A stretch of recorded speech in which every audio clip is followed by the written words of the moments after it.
guys, so panibagong araw na naman. Pupuntahan ko yung client ko. Pipicturean. Guys, papakita ko lang yung share ko lang sa inyo yung nilalaman ng bag ko. So eto guys, yung nilalaman ng bag ko. Unang-una ito yung yan, yung gimbal. Share ko lang sa inyo guys ang usual na dinadala ng isang photographer, small time photographer. Yung panlinis ko pala, DSLR, lens, tatlo lang yung lens ko, charger ng iPad, charger ng MacBook, charger ng DSLR, tapos ito drone, battery, remote, charger ng drone, and then yung propeller plate, DJI. Tapos dito banda, oops, yan, ito yung pang photo and video editing. Yan, magkasama yan lagi. Yung mga kagaya ko na small time photographer, videographer, kahit na wala kayong ganito guys, kahit wala kayong gimbal, meron tayong mga software na pwedeng gamitin para stabilize yung mga video footage natin. Yun nga lang, hindi na siya 100% yung video kasi naka-crop siya. Automatic crop, then yung shaky niya, yun yung nawawala. Malalaman nyo din guys. Basta pili lang kayo ng sarili yung platform. Kung MacBook user kayo, gusto nyo ng Final Cut, pwede kasi yung MacBook sa Final Cut talaga. Pwede rin yung yung After Effects, Premiere, pwede. Yun nga lang kasi ang Final Cut Pro, one-time payment. Pero yung After Effects tsaka Premiere, monthly mo siyang binabayaran. Pero pang professional din naman kasi yun.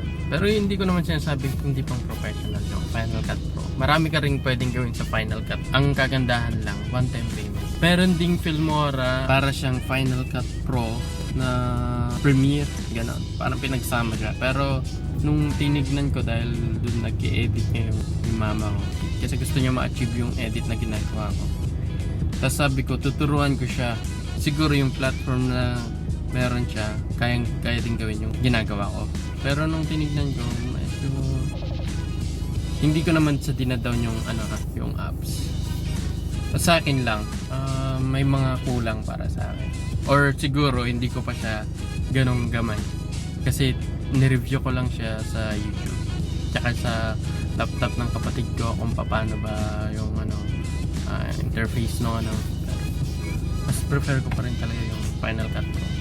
Siguro dahil dito ako nag-umpisang matuto.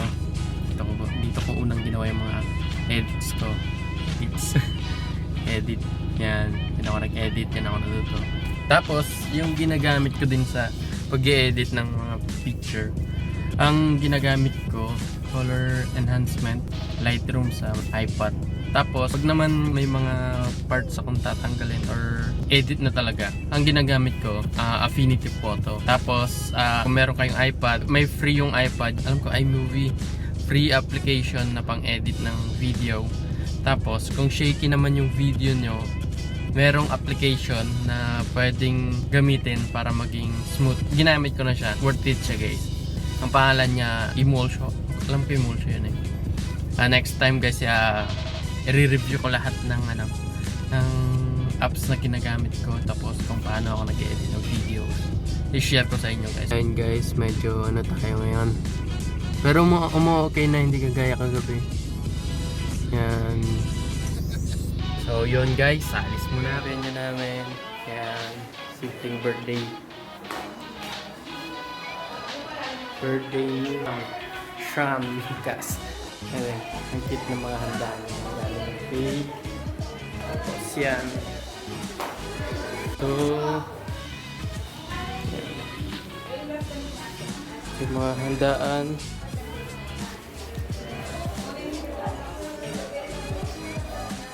Sham. With my buddy. Yan. Si Emeru. Venue namin dyan lang sa kwarto. Dito. Tsaka dyan sa labas dyan. Tapos, yun lang.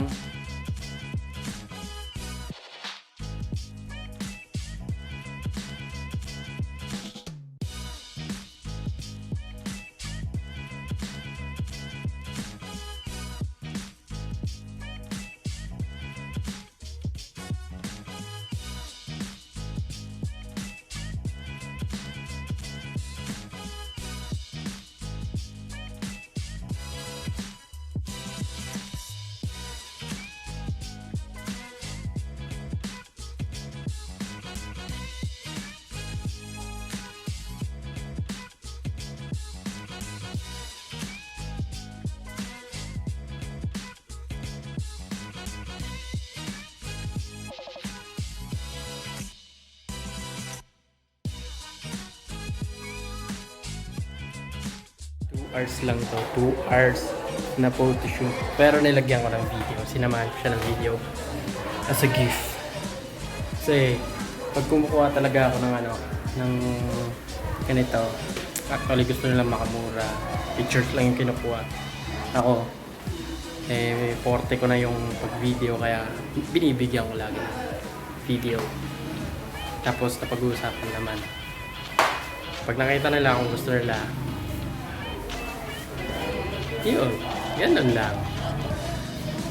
So yan guys, papakita ko na lang yung final process pagtapos nito. Bye bye, see you.